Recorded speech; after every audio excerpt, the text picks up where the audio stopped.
Caperucita Roja y el lobo feroz. Resulta que alguien un día contó un cuento que relataba cómo una niña llena de candidez y toda bondad cruzó el bosque para llevarle comida a su abuelita. Un ejemplo de buena niña, que se nota tal y como empieza el cuento, que debe ser un relato de otras épocas, porque ahora los nietos no se acercan a los abuelos, básicamente porque huelen a viejos y las criaturas prefieren alimentarse de la alfalfa de las redes sociales, de las que se alimentan y con las que todos alimentan un ego que acabará tarde o temprano por los suelos, cuando el espejo les conteste que hay otra más bella en el reino, como le pasó al personaje de otro cuento popular. Eso de que los ancianos huelen a viejos no es una afirmación que salga de las criaturas, sino que con toda probabilidad se lo hayan oído a una nuera o a un yerno o incluso a una hija o hijo, de esos que son tan listos que se dedican a decidir quién es bueno y quién es perverso. Volviendo al relato, una nieta, que no va a visitar a la abuela solo porque sepa que le van a dar la propina, sino movida por el cariño y el amor de repente, se ve sorprendida por un lobo malvado. No porque fuera lobo, sino porque hablaba. Y es que no hace falta ser muy listo para saber que el único animal en toda la existencia es el ser humano, que con la palabra es capaz de las más portentosas obras de la literatura y a la vez de las más perversas mentiras y ofensas. Y el lobo, para entablar conversación, le pregunta a dónde va semejante ser angelical. La niña, que es muy buena pero peca de poca picardía, le cuenta que va a casa de la abuelita y el lobo, como es perverso, se planta en casa de la abuela para comérsela y después enmendarse a su descendencia. No hay cuento que se precie que pueda o deba acabar mal. Esto lo aprendí de alguna lectora que criticó alguno de mis libros porque precisamente no acababa como las buenas películas, con un final feliz, y me refiero a Llagas de papel. No sé para qué dedico el tiempo que destino a escribir libros, pudiendo resumirlos en un TikTok de 2 minutos, donde todo sea maravilloso, con una increíble música de fondo que amenice. Está claro que este tiempo en el que vivimos, a los más vagos les basta con una foto con filtros en Instagram.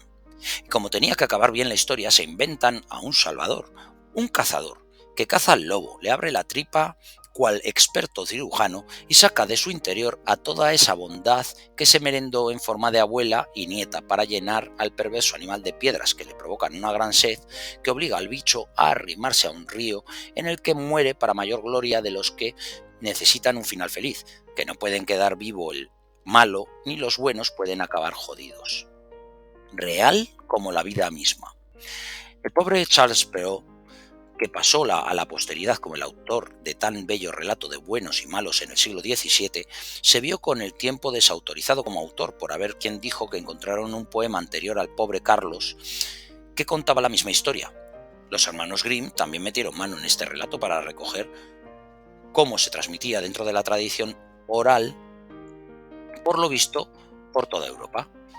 Para empezar, como he dicho ya, que un animal hable ya nos da indicios de que tiene que ser muy, muy malo, ya que solo habla el ser humano, especie a la que todos los que leemos pertenecemos.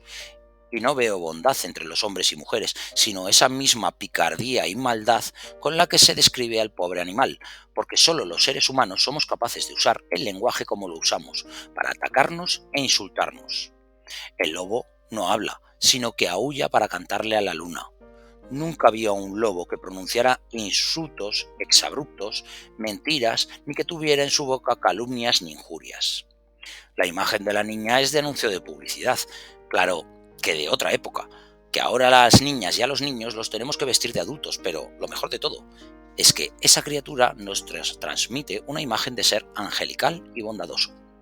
Como he dicho antes, va a ver a su abuela por propia voluntad, nada de que sus padres le tengan que recordar que una persona que está en la senectud agradece la visita de aquellos seres a los que quiere y que le agradecerá esa misma visita para evitar la soledad en la que nos deja la edad. Y encima, la criatura va cantando, que es una demostración de alegría y felicidad, y no quejándose porque tenga que ir con esa abuela que molesta, que es el papel que hoy en día, por desgracia, se otorga a las personas que llegan a la vejez. La niña va sin el estímulo de una propina, que la abuelita valora como un gran tesoro cuando lo da y que el nieto o nieta en cuestión de la actualidad sienten que no llega a la cantidad necesaria para compensar semejante viaje y una pérdida de tiempo, con lo bien que podría estar con sus colegas jugando a creerse adultos. Hay quien a estas alturas del relato le estén sangrando los ojos de tanta maldad imposible de darse porque así no lo viven, pero señores y señoras, la vida es el peor libro que escriben algunos. Sin querer salir del relato que aquí nos ocupa, les contaré qué le sucedió a una pobre abuela en sus horas previas y posteriores a su deceso. Estando en el momento de agonía, que era la llamada a la puerta de la muerte, su maravillosa nieta no encontró tiempo para acompañarla en dicho tránsito. La abuelita había preparado antes de perder el sentido el dinero que le daría como regalo de cumpleaños a su nieta, y ésta la recibió por parte de la tía desairada cuando fue a visitar el cadáver aún caliente de la abuela. Pero como en la vida la bondad es un título que nos ponemos porque serlo parece ser que no sabemos, la tía, que le tiró el dinero a la sobrina como si fuera una malvada, se dedicó, estando aún su madre caliente, a asaltar la casa de la abuela para rapiñar todo el oro que la abuelita dejó. Una familia ejemplar como se puede contemplar, y supuestamente muy querida en su población, que el amor que decían que les tenían sus vecinos debía ser por las buenas historias que les daban para alimentar las tertulias de café matutino y de cervezas de última hora de la tarde. La nieta una mal nacida y la hija una mal parida. Descanse en paz la pobre abuela. Al lobo en toda esta historia le toca ser el malo del relato. No somos conscientes de que, desde que el mundo es mundo, lo más sencillo es dividir esta existencia entre buenos y malos. Y este tipo de clasificaciones nos está jodiendo la vida, porque hasta los peores seres humanos matarían por pasar por buenos. La bondad se nos acaba cuando sentimos que alguien que minusvaloramos se pasa despabilado, o cuando hay quien se cree juez que tiene el deber de impartir justicia. Pero sin malo no hay historia, y al lobo le tocó este papel en esta y en este cuento, y además lo dejan retratado como un retrasado, que está en un bosque donde no hay testigos de dicho encuentro entre bestia y niña, y en vez de merendarse a la criatura y al contenido de la cestita sin testigos, le da conversación a la bondadosa niña para llenarse la tripa también con la abuelita. Solo le falta al cuento que lo actualicemos a los momentos actuales para que nos contaran que el lobo hizo todas sus fechorías con nocturnidad y alevosía, y que no acabara su destino en manos de un cazador justiciero, sino con un juicio en el que los abogados se comieran la renta del lobo, para acabar siendo condenado por un magistrado y con la aquiescencia de un ministerio fiscal que se limitan a aplicar la ley, sea cual sea la injusticia que se haya producido. El final solo puede ser la muerte del malhechor, porque la gente está acostumbrada a que el malo tenga que morir, y si puede ser, de la peor manera posible. Buenos y malos. ¿En qué mundo vivimos? Los seres humanos somos seres que decidimos, y en virtud de cómo afecten a los demás nuestras decisiones, seremos vistos de una o de otra manera por el resto de nuestros congéneres. Si hablas, eres malo. Si callas, necio. Y si luchas, deshonesto, porque los más avispados ganan y ganarán la batalla sabiendo que no es menester luchar sino injuriar y calumniar. Mal empezamos, peor seguimos. La historia dibuja a la niña como un ser cándido, carente de maldad, que cumple con los cánones de la bondad absoluta. Pero este cuento está desfasado o los niños de ahora no se lo están creyendo, porque es más probable que se vea a los abuelos en soledad abandonados en los bancos de los parques, consumiendo el tiempo que les resta de vida entablando conversaciones con desconocidos o encerrados en sus casas y viendo programas de telebasura en el que sienten a los tertulianos como a sus familiares, porque ven más a estos que a sus propios hijos por casa. Esta es nuestra sociedad. Este es el cuento del que solo somos conscientes cuando algún telediario incluye una noticia en la televisión sobre cómo de triste es la vida de los mayores y por la que nos rasgamos las vestiduras. Después, nos basta con volver a nuestros quehaceres cotidianos dándole la espalda a quien nos espera para darnos un beso. El cazador es la figura justiciera en todo este relato. Es además cirujano y de los buenos, que le saca a las personas ingeridas sin rasguños causados por una potente dentadura como es la de los lobos. Le llena el estómago de piedras, que hay que ser cabrón, y le deja la tripa cosida, que es una maravilla. En el cuento se olvidan de dejar indicación de la anestesia que usa para semejante operación, que mira que ha evolucionado la medicina y todavía nos despertamos tras una intervención médica que no podemos ni movernos. El cuento, en resumen, cuenta una historia de buenos y un malo, que recibe su merecido para acabar el cuento haciendo justicia. Para entretener con las ilustraciones de sus personajes que los ilustradores más talentosos nos han dejado a lo largo de la historia, no está mal la cosa, pero este cuento, que es absurdo desde el inicio hasta el final, o como he reconocido, pronto ha quedado desfasado, es ridículo. La protagonista no puede ser el protagonista, cediendo la imagen de persona que cuida, como viene siendo tradicional en la historia, a la mujer. Primera idea genial para dejar marcada en el imaginario de nuestros hijos e hijas. Las mujeres cuidan y los hombres arreglan lo que se ha torcido, que no se deja al azar la idea de que el papel masculino sea el del cazador vengador, que pone todo en su orden natural, y el de la mujer, la de ese ser que está predestinado al cuidado de sus seres queridos. O estoy tonto, o este cuento es de lo más machista que uno pueda contar, porque mantiene los roles sociales que parece que conviene perpetuar. Llegué a conocer a una mujer cuyo trabajo fue el de cuidar ancianos en una residencia y, pese a ser reconocida por algún miembro del Vaticano como un ser angelical, era un ángel, cierto, pero el ángel de la muerte, porque ella era la que anunciaba la llegada del final de los ancianos por ser su dama de honor. Si me dejaran reescribir la historia o este cuento, según están las cosas en la actualidad, yo quitaría el lobo y hablaría de la importancia que tiene en esta vida no dejar de lado a ninguna persona, sea la condición que sea que tenga, porque así acabaríamos con ese abandono que sufren endémicamente muchas personas. No son necesarios lobos en esta historia, porque nosotros somos los lobos de todos y cada uno de los días. Y para demostrarlo te pregunto, ¿cuántos hijos e hijas tienen tantas obligaciones que no encuentran ni un momento al día para estar con sus padres ancianos? ¿Cuántos abuelitos o abuelitas viven en la soledad más absoluta esperando la mendicidad de sus hijos, hijas, nietos o netas, que se desocupan con alguna excusa como que no tienen tiempo porque tienen vidas muy intensas? ¿Cuántos abuelos y abuelas no conocen a sus nietos o hace años que no los ven, simplemente porque detrás de esa decisión está la actitud que les adoctrina para que olviden a una parte de sus familias? Que si este que denuncio en estas letras no es tu caso, no quiere decir que otras personas de nuestra sociedad no lo estén sufriendo en este momento, y no por no vivirlo vamos a dejar de denunciarlo, porque lo que no vemos, o lo que vemos, mejor dicho, con naturalidad, en la mayoría de los casos es una atrocidad. Conozco el caso de unos nietos que no ven a su abuela desde hace años, y ésta, con toda posibilidad, se vaya de este mundo sin que lo vuelva a verlos. Es responsabilidad de esos nietos que han sido criados bajo conceptos inhumanos y de los que son incapaces de escapar.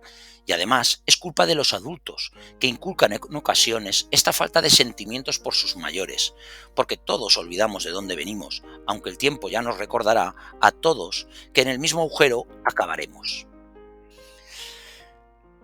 Siempre habrá en el mundo gente desagradecida y retorcida, y no por eso serán castigados por sus acciones perversas. Incluso algún ser que muestra estas trazas llega a la muerte bajo la bendición de las sotanas. Porque en la vida nos cuentan cuentos, pero la vida no es un cuento y por eso no siempre ganan los buenos. La Caperucita es una niña independiente que pasea con unos AirPods en las orejas escuchando música o realizando una videollamada a sus amigas o haciéndose selfies para colgar en sus redes, y se cruza con el lobo, el niño que parece un expresidiario, pero eso, lejos de ser una pega, es un aliciente para Caperucita, y acaba encantada siendo su pareja. Si el lobo se la come, no se lo contará a sus padres, ni mucho menos a la abuela, que no irá a visitar porque preferirá jugar a papás y a mamás y a su tiempo, y así su tiempo dedicar. El cazador bien podría ser el padre de la niña que sueña con meterle piedras en el estómago al Romeo, que tiene más pintas de Romero, pero sin necesidad de operación, por algún orificio de los que no ve la luz del día pero que existe. La historia hoy en día no acaba bien, porque el lobo es un gilipollas integral, sin valores ni emociones, que en caso de que Caperucita tenga mala suerte, le ha de dar una vida de sinsabores. Porque seguramente Caperucita y el lobo dirían, si se les preguntara, que están totalmente enamorados, pero no es cierto. No, porque lo que están es enganchados en un mundo que no les enseñó desde niños a gestionar emociones y que disfrutan de las pasiones carnales. Pobre cazador, que antaño resolvía todo a golpe de escopeta. Ahora es un pobre hombre que tiene que ver cómo su hija no prospera, sino que día a día va peor con un tipo que no le ha de dar más que sinsabores a su querida hija, que está ciega por ese tipo, que es un inútil. El motivo, en parte, es la falta de autoridad de la figura materna y paterna, que en un mundo puramente material tenemos miedo a pronunciar un no, que es una palabra que existe y que no traumatiza sino que enseña. Pero como no queremos molestar a nuestros hijos, pensamos que decirles a todo que sí les hará ser más felices. Y es todo lo contrario, puesto que el infortunio es una lección que si no aprendemos por nuestros padres, nos la enseñará la vida con el paso de los días y los meses. Aunque, ahora que recuerdo, las personas hacemos lo que queremos, porque no hay voluntad que se vea doblegada por mucha educación y arma que haya. Porque conocí el caso de una mujer cuyo padre decía que tenía escopeta y no por eso dejó de meter a su amante en el lecho conyugal para ponerle el título de cornudo al marido y para disfrutar ella de la pasión carnal. Son cosas que los comunes no entendemos, porque así se entretienen las personas provincianas de la alta sociedad. Pero el cuento, por mucho que lo actualicemos, tiene sus notas cómicas pese al final fatal para el lobo, y tan reconfortante para nosotros que queremos creer que el mal nunca gana. La madre, que no sale en ningún párrafo de este cuento, se puede pensar que cuida poco a su hija, que la deja que cruce un bosque en el que habita el lobo. Se nota que quien escribiera o inventara el cuento no conocía a mi madre, que me sigue repitiendo que tenga cuidado cuando salga, que están las cosas muy, muy mal. El lobo es malo, pero no tonto, que espera a Caperucita Roja en la cama, y es que este cuento tiene un alto trasfondo sexual, diría yo. Puede que tenga la mente muy sucia, pero esa inocente niña se mete en un charco importante diciéndole al lobo: ¡qué grande tienes todo! Es el sueño de todo macho, que en su ignorancia olvida que existe algo que los americanos llaman mentiras blancas, y que de toda la vida del señor ha sido conocido como mentiras piadosas. Como pensaba cuando era adolescente, si tienes un coche grande, mira a la calle un rato, porque seguro que pasa otro con un coche más grande. Cuidado con los cuentos que contamos a nuestros hijos. Podrían ser peores, ciertamente, pero no por los cuentos que les contamos, sino por los valores que no les damos.